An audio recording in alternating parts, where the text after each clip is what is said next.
Greetings everyone. I wanted to go over the Unit 4 assignment. This assignment is a little bit more involved. There are several more steps, so I want to make sure that you do have a good demonstration that shows you how these functions and features work in order to maximize your productivity. So with that, let me share my screen and we will begin by taking a look at Blackboard here. Let me make that a little bit larger. And as always, we're going to go into the unit of our assignment, which for this one is Unit 4, and scroll down to the assignment section. It's important, as always, to make sure that we are looking at both the step-by-step guide, which is your assignment instructions, and let me go back to Unit 4. I want to open up the grading rubric as well. The grading rubric does tell you what your different criteria are. You can see that we have a bunch of criteria here. It tells you what your point categories are, and it gives you descriptions of all of these point categories. So I recommend looking through this rubric before you complete your assignment, and again after you complete your assignment, just so that you can make sure that you have hit everything. I'm going to open up now the Unit 4 step-by-step guide, and this does tell you step-by-step how to perform all of the different actions that you're being asked to perform within this assignment. This assignment is about editing a Microsoft Word document, and we're going to take our content from here. And before we do that, I just want to scroll through and show you that this is what the steps look like. Each step tells you what to do, and most of the steps have a screenshot that show you what your assignment should look like to this point. So it's important to make sure that your document looks the same way that these screenshots look. At the very end, you're going to see, let me finish scrolling here. There we go. At the very end, you're going to see that this assignment does get submitted as an email to your instructor. And once you finish that email, just like we did in Unit 2, you're going to go into Blackboard and annotate it as complete so that we can grade it. So with that, I'm going to open up a Microsoft Word document once I copy this content here. And I'm going to start copying this content according to step 1. I want to make sure that you are aware that this content does go onto a second page. So I'm going to highlight all the content on both pages so that we have all of it. I do want to make sure that you are aware that in this area right here, there is a little footer information that doesn't look like it's selected, but it is going to transfer over when you paste it over into Microsoft Word. So make sure that after you paste it, you look for that in order to take that out. I'm going to open up a new Word document, a blank document, and within the pasting instructions from the guide, it tells you that it wants you to use a keep text only. And the way that we do that is, there's actually a couple different ways to do it. The first is to do a right click, and then we have some paste options here. And as we hover over each one, you get a little preview of what it's going to look like. This one is keeping source formatting. This one is merging formatting, and this one is keep text only. You can also accomplish that here within your clipboard where it says paste.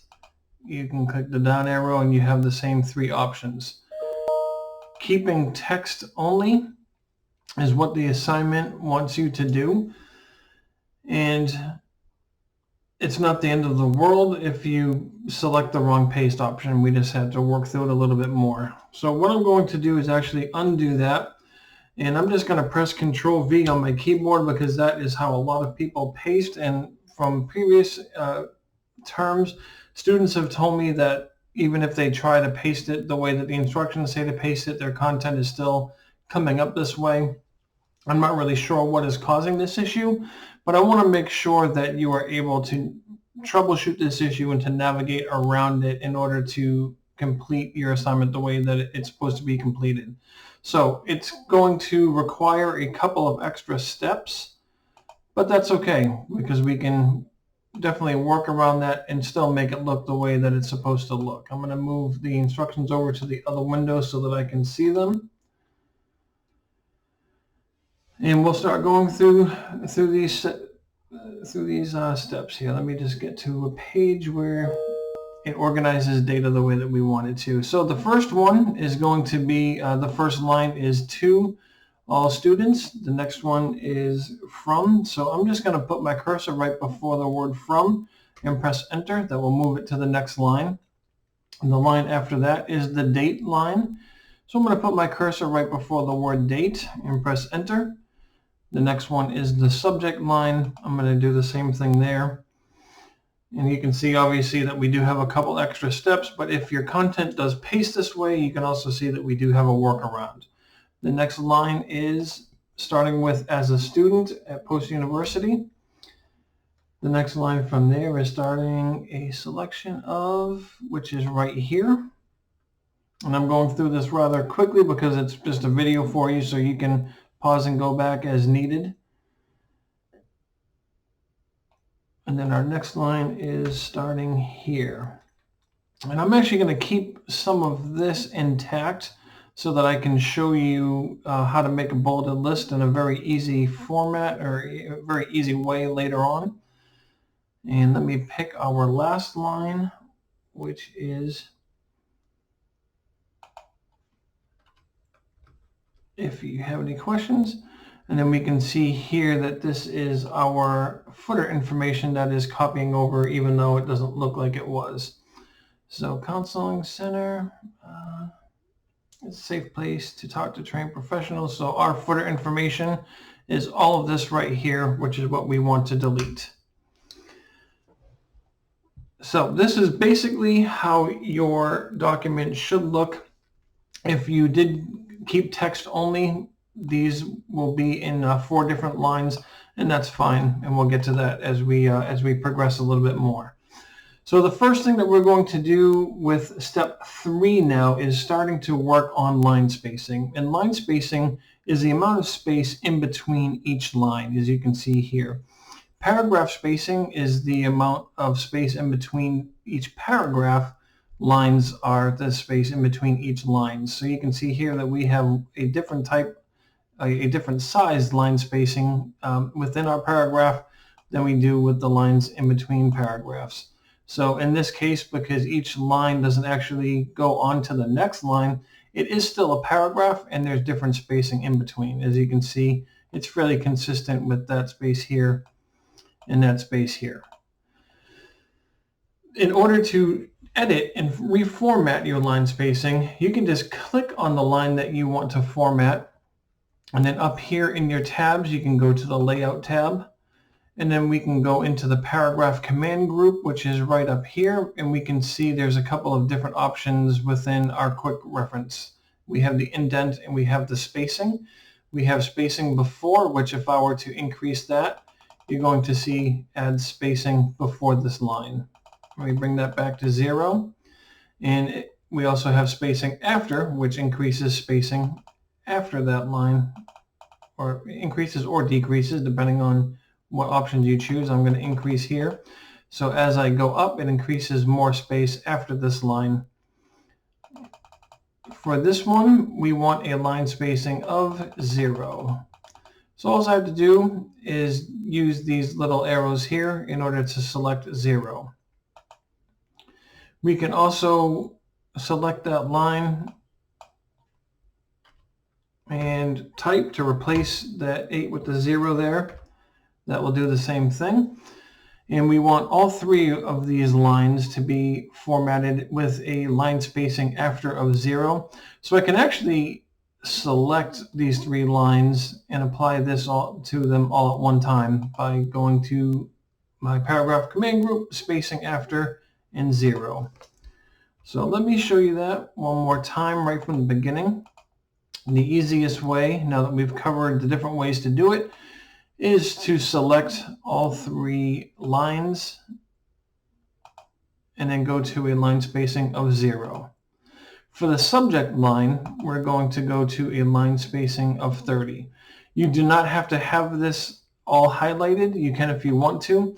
You can just have your cursor on that line and then go to a line spacing of 30. The next thing that we're going to do is bold the words to, from, date, and subject. I can double click on a word or even a punctuation, and it will select that word. If I triple click on it, let me see here. If I triple click on it, it will select the entire row. So double clicking selects a word. Triple clicking selects an entire row. Or I can just use my mouse to manually drag across that and select it. When I do that, you're going to have a pop-up window here that gives you some different text formatting options. And we can select bold from that list, which is the bold letter B. Let me highlight the word from. We can also do that within the Home tab right up here in your tabs. Click on Home. Within the font command group, we have the bold option here as well. And I'm going to do that for all three of these. Actually, I'm sorry, all four of these. And then the next thing that we're going to do is align all of the text within our heading except for the bold words. So we're going to do that by placing your cursor right before the first letter that you want to move. And we can press the tab button, and you can see that when we press tab, it's going to move that text over to the next half-inch indicator.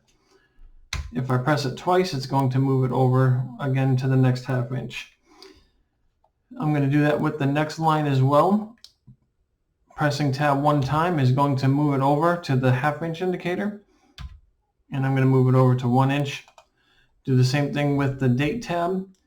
And then for the student resources text here, if I were to press tab twice, you're going to see, sorry about that.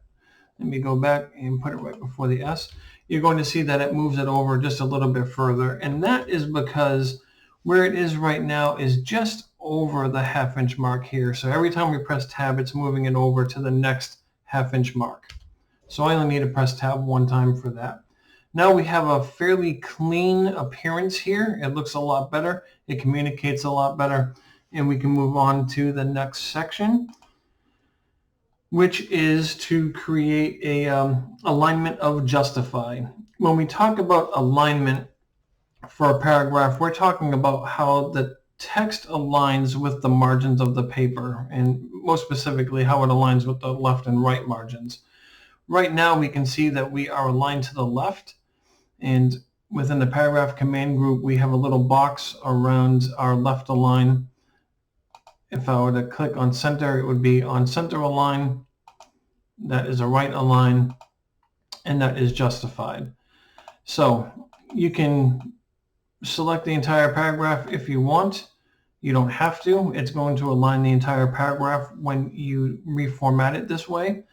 And the justify alignment is one of the things that almost, it's the most common error that I see within this assignment, is that everything is either aligned to the left or it's aligned to the center. We want the one that is justify. So click on justify, and you can see that the text is aligned both with the left margin and the right margin. It's just a little bit of a cleaner look. The next thing that we're going to do is correct a couple of our spelling errors, and we can see that we have our spell check on automatically, so it is giving us the little red squiggly line letting us know that we do have a couple of errors to look for. And the other thing that we can do is go to the review tab, and then within the editors there's a spelling and grammar check. You can click on the editor. You can see that we have 2 spelling errors, but because we already have our spell check on, we can actually double click that, click it one time rather, and it'll give you a drop down with some spelling recommendations. So we can just click on academic, and we've corrected our spelling issue here. The other thing that we can do if we were to go this route is to click on the editor, click on spelling.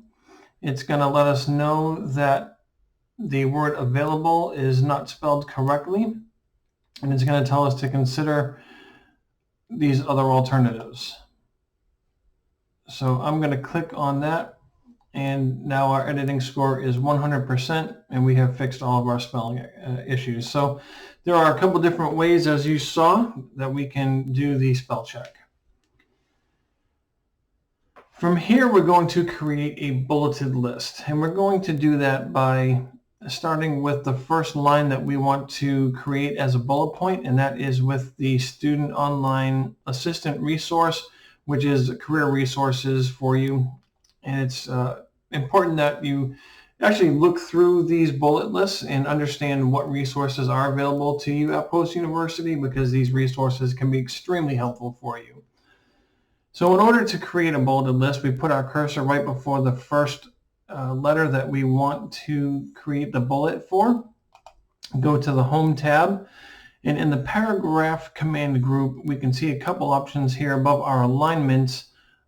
This one here, if we hover over, says bullets.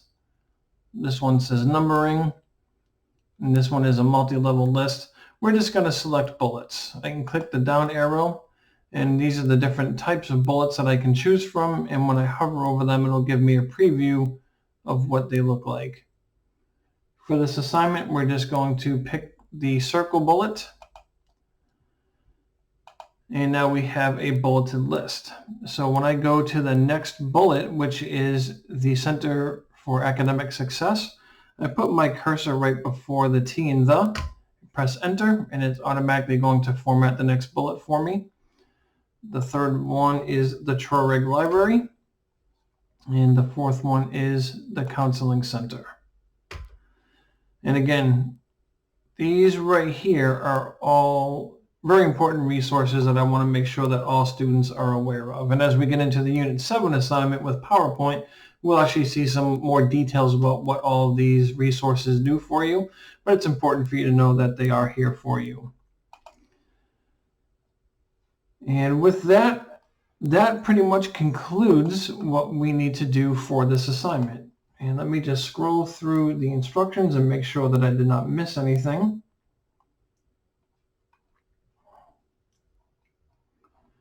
I want to get to, here we go, step 9. Let me minimize this screen right here a little bit so that way we can compare what our finished product looks like against what the finished product should look like.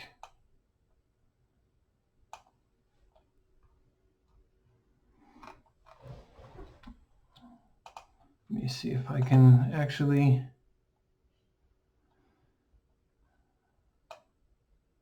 there we go. It's not going to let me actually show both of these, but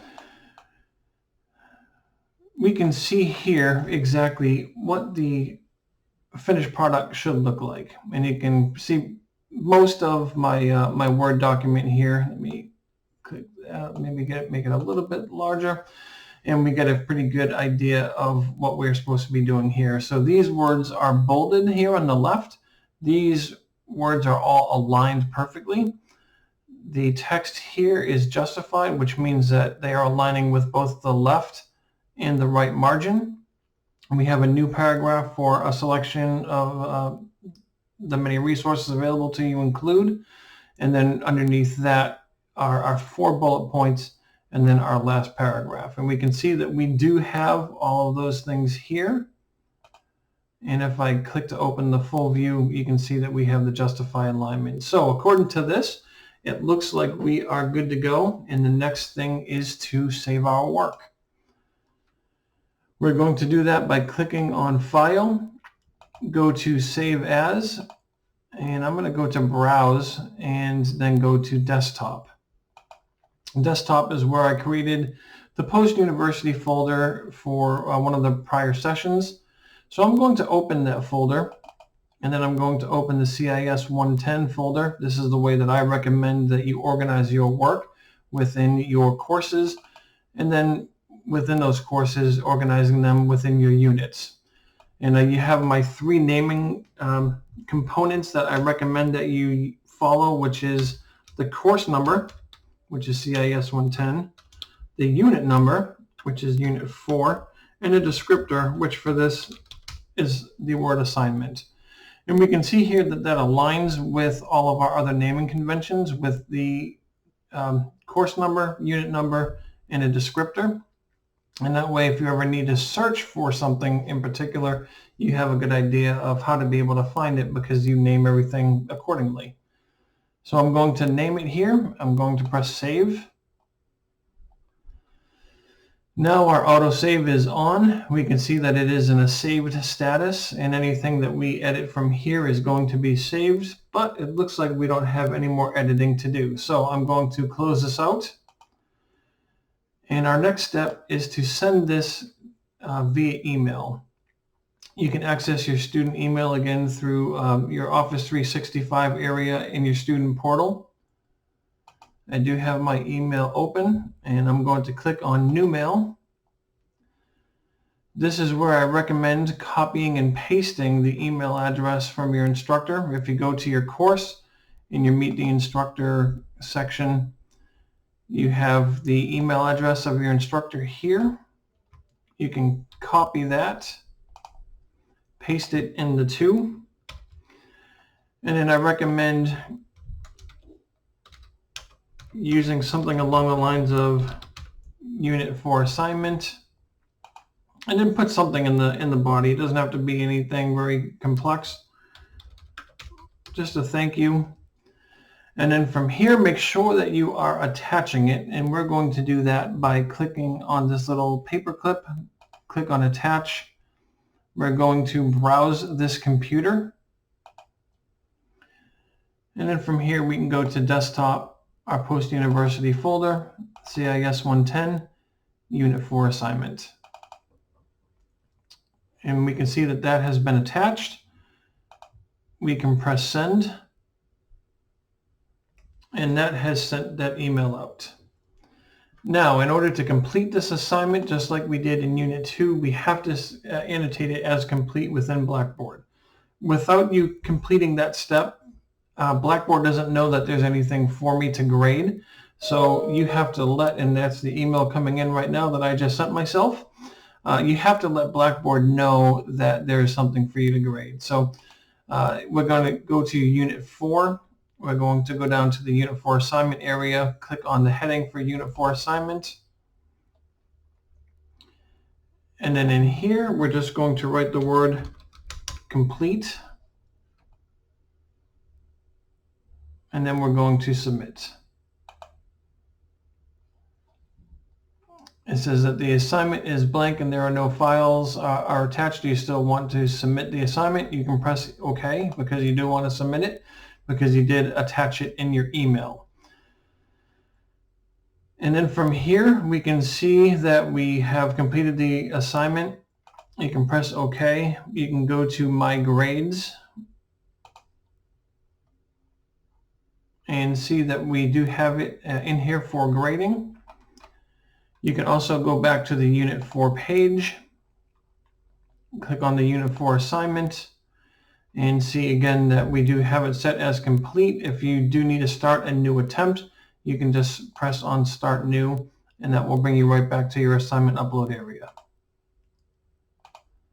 So I hope that you found this helpful. I know that there's a lot more steps in this one. Feel free to use the instructor drop-in office hours. Also look for the workshop links as I'll be demonstrating how to do this within the workshop, and it will give you an option to connect with me in a live setting, be able to ask some questions, and also obviously you can reach out to me via email or text or whatever, however you need to reach out to me. If you need any sort of assistance or are not sure about something, you are more than welcome to reach out to me and ask those questions. I'm here to help you succeed. Hopefully this video does that for you. But if there's anything that I can add, I'm more than happy to field those questions for you. All right, take care and good luck.